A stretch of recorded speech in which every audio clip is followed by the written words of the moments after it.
என்ன இது? நம்ம போடுற பிளான் எல்லாமே சொதப்பிக்கிட்டு இருக்கு.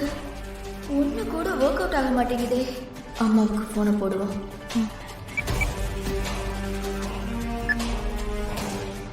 ஹலோ. ஏய், என்னடி ஆச்சு? ஏதாவது நல்லது நடந்துச்சா?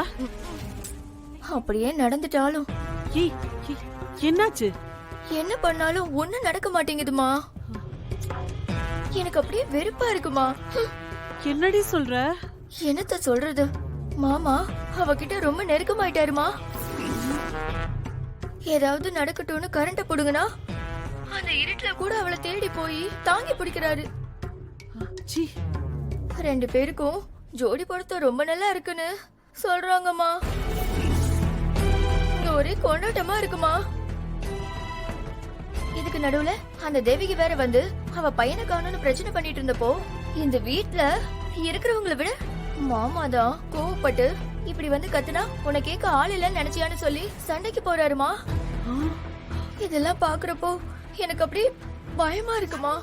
ஏய், நீ சொல்றதெல்லாம் பார்த்தா எனக்கும் பயமா இருக்குடி. என்னமோ எல்லாத்தையும் பண்ணி முடிச்சிருவேன் பிளான் பண்ணிருக்கேன்னு சொன்னியே, எதுவுமே நடக்கலையேடி. இப்ப என்ன பண்ண போற? அதாம்மா எனக்கும் தெரியல.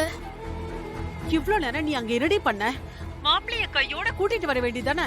நான் ஏற்கனவே அவங்க கிட்ட கிளம்பலான்னு சொல்லிட்டேமா.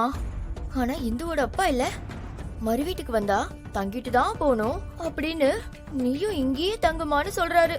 எனக்கு என்ன பண்றதுன்னே தெரியலமா. போச்சு போச்சு. ஐயோ, இப்படியே கொண்டாட்டம் அது இதுன்னு. இன்னைக்கு ராத்திரி மட்டும் ஒன்னா இருந்தாங்க, அவ்வளவுதான். எப்படியோ அவ பக்கம் சாஞ்சிருவான். நீ நினைக்கிறது எதுவுமே நடக்காம போயிடும்டி. மா, இப்ப என்ன பண்ணணும்னே தெரியலமா. சரி, மாப்பிளைய அங்க இருந்து இப்பவே கிளம்பி வர வைக்கிறதுக்கு நான் இங்க இருந்து ஏதாவது ஒரு ஐடியா பண்றேன்.